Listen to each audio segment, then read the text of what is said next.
Sahib coffee.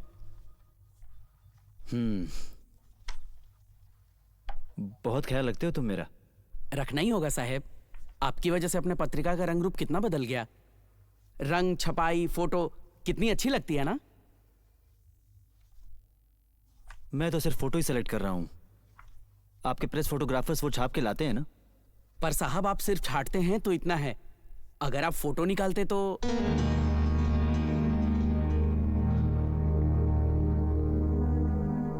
परसों आपकी पहली तनख्वाह होगी, हमें याद रखना साहब। आपके घर पर भी सब खुश हो जाएंगे ना।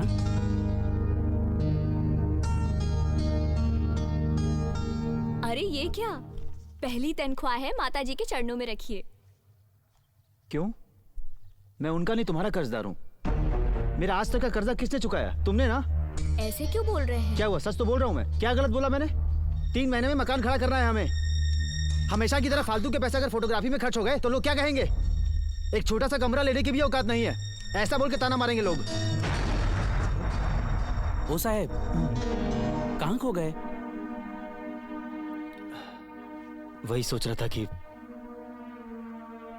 घर पर सब कैसे खुश होंगे,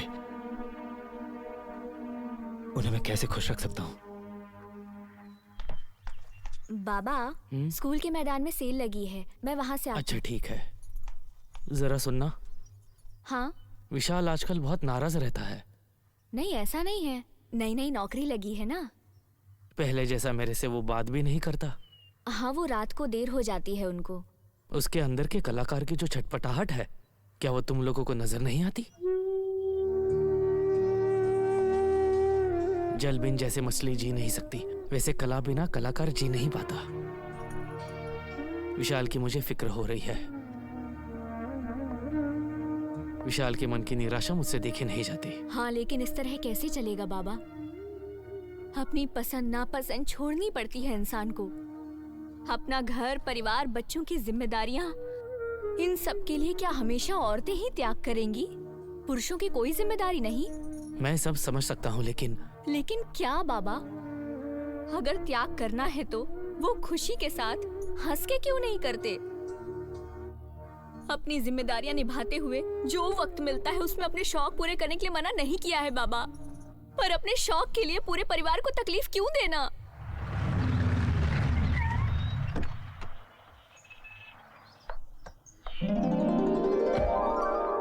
आजकल वो मुझसे कुछ ज्यादा ही रूखा बर्ताव करते हैं, जैसे इन सब के लिए मैं ही जिम्मेदार हूँ। उनकी असफलता और हालात के लिए मैं कैसे जिम्मेदार हूँ? आप ही बताओ बाबा, मैं कैसे जिम्मेदार हूँ? इससे तो अच्छा ये होता कि उन्होंने किसी रईस आदमी की बेटी से शादी कर ली होती, तो उनके सारे शौक पूरे हो गए होते। शांत हो जा बेटा, शांत हो जा। देशमुख जी का घर यही है ना? हाँ, आपको कौन चाहिए? वो दिशा।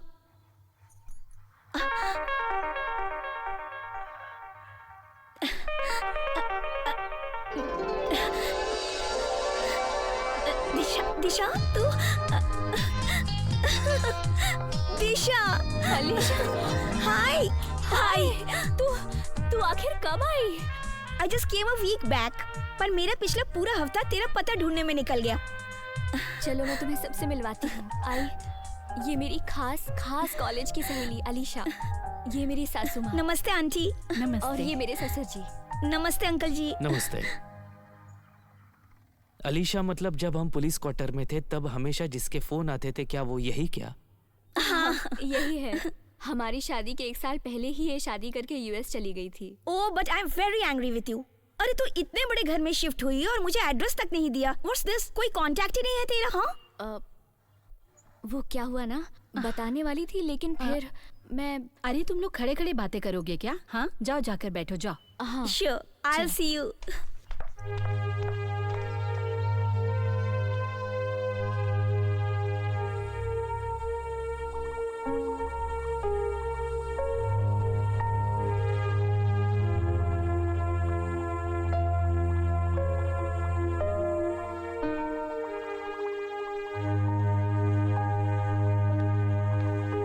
इनको देखना अच्छा लगता है ना? हमको?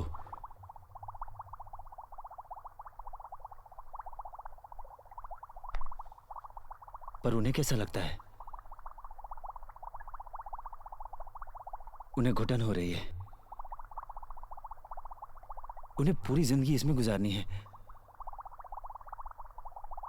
इसका विचार किसी ने किया नहीं और करेगा भी नहीं। यही तुम्हारी भावनाओं को छूने वाले विचार परसों के लेख में एडिटर साहब ने पढ़े। कहने लगे लिखना छोड़ा ना होता तो इस इंसान ने बहुत नाम और शोहरत कमाई होती। क्यों इतने साल फोटोग्राफी में बर्बाद किए पता नहीं। चल खाने चलते हैं, चल ना।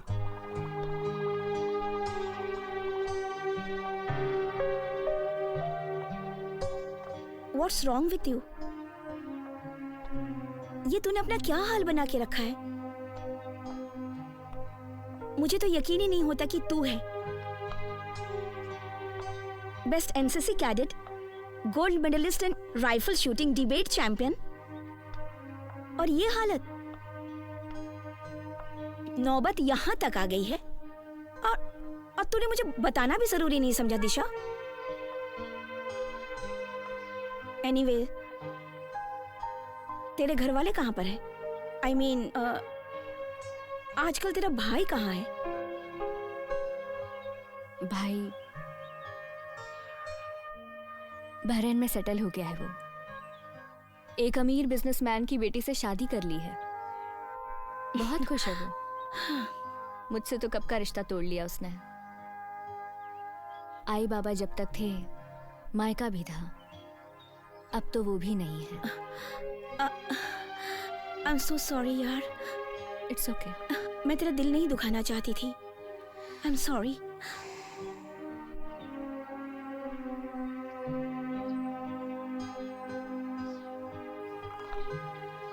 जिंदगी हमें अपने तरीके से जीना चाहिए। सिर्फ हंसने का बहाना करके खुशी नहीं मिलती। कभी कभी जी भर के रोने से भी खुशियां मिल जाया करती है यार। ऐसा तू ही कहा करती थी ना? भूल गई क्या? शायद भूल गई हूँ। क्या वाकई एक औरत की शादी के बाद उसकी जिंदगी के मायने इतने बदल जाते हैं? इसका मुझे अंदाजा नहीं था। अपनी जिंदगी के गठबंधन किस इंसान के साथ और किस परिवार के साथ बंध रहे हैं, इसका अपनी जिंदगी पर कितना असर पड़ता है, ये मुझे अब समझ आ रहा है।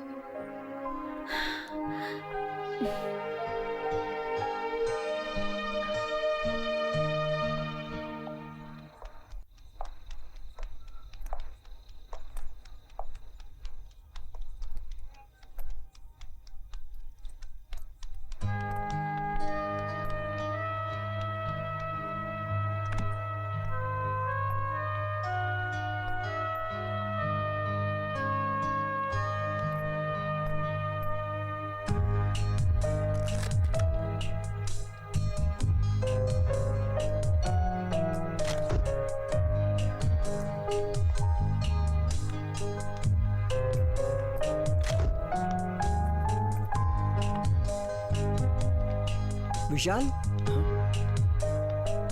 अरे ये क्या कर रहे हो? फोटो खींच रहा हूँ। फोटो? चल चल चल, बहुत देर हो गई है।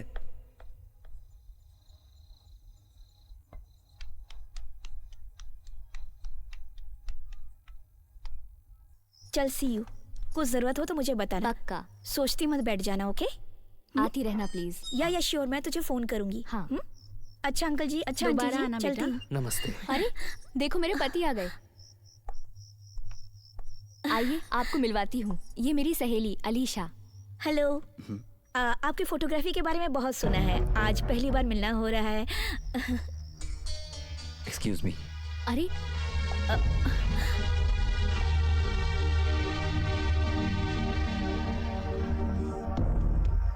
सॉरी अलीशा।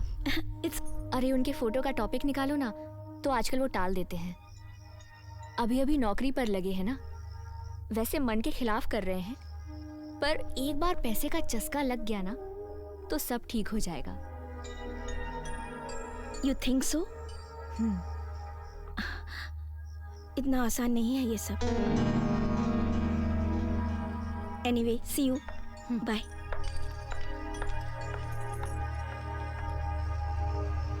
दादाजी, दादाजी, दादाजी, दादाजी, अरे क्या हो गया?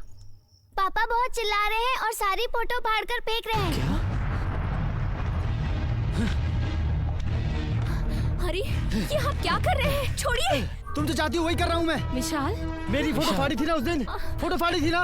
अरे मैंने पीयू के लिए फोटो खींची थी, वो इसने फाड़ दी। ऐसे फाड़ी थी ना, ऐसे फाड़ी थी ना। मत कीजिए, मेरी बात हकीकत सुनिए। के दोष दे रही थी, मुझे सिखा रही थी।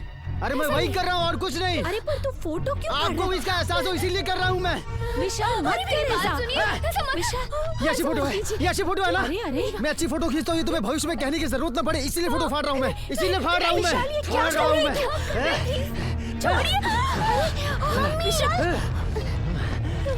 विशाल, क्या कर रहे हो तुम?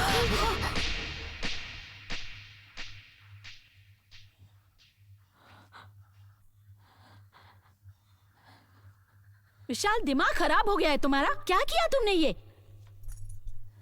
विशाल बेटा, ये कला है तुम्हारी, तुम्हें कला से प्यार करना चाहिए।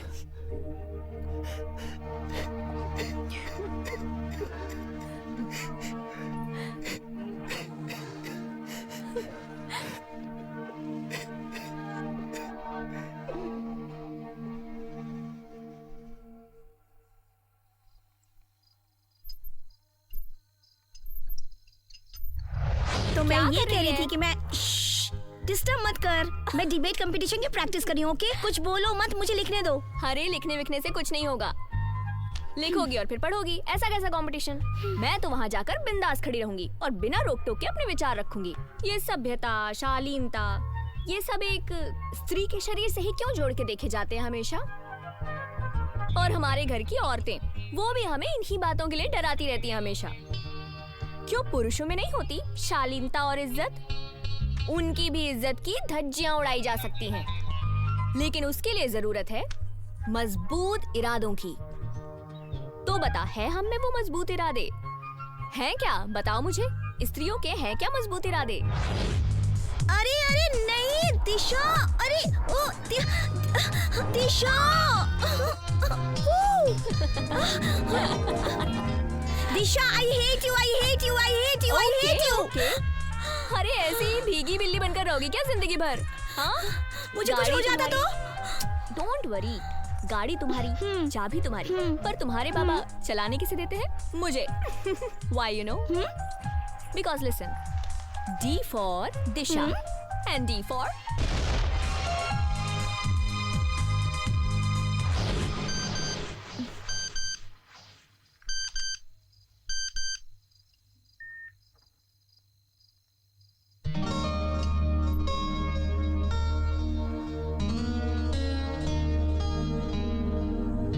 विशाल ने मुझे फोटोग्राफ्स देखने के लिए बुलाया है, ये तो होना ही था।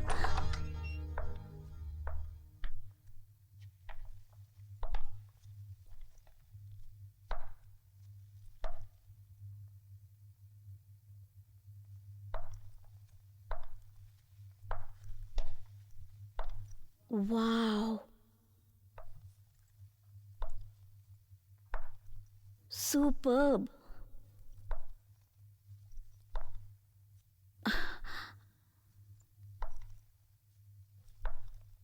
Marvelous. It's simply beautiful. ये हमारे पुणे की हवेली। हाँ हाँ, जब मैं 10 साल का था तब ये फोटो खींचा था। अच्छा।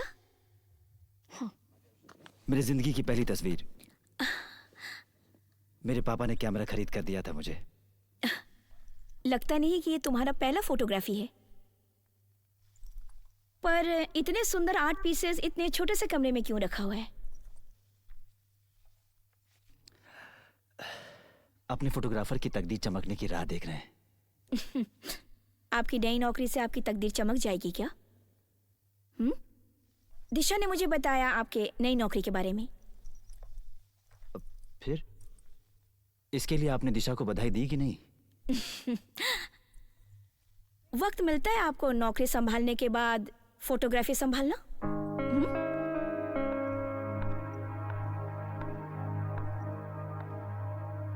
बताइए ना। सच कहूं तो नहीं। कलाकार ने एक बार अगर खुद को कला के नशे में डुबो दिया ना, तो उसे यश मिलना ही चाहिए।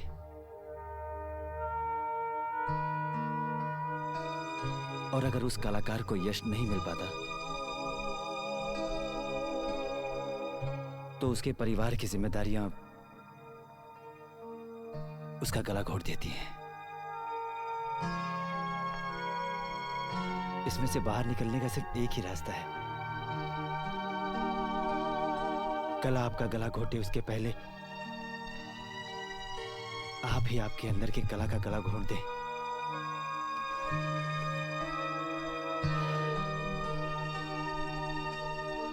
So, kill your artistic passion before it kills you. Kill your artistic passion before it kills you.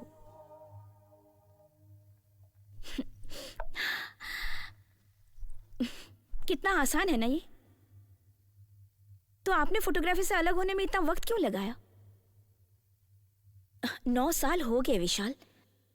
9 साल आपके परिवार वाले सारी तकलीफें सहन कर रहे हैं ना, तो पहले ही नौकरी कर लेनी चाहिए थी। आपने की? नहीं ना, क्योंकि ये इतना आसान नहीं होता। आप अपने टैलेंट को नहीं मार सकते। You can't. भले ही आपका टैलेंट आपको मार क्यों ना डाले, तब भी नहीं। नहीं।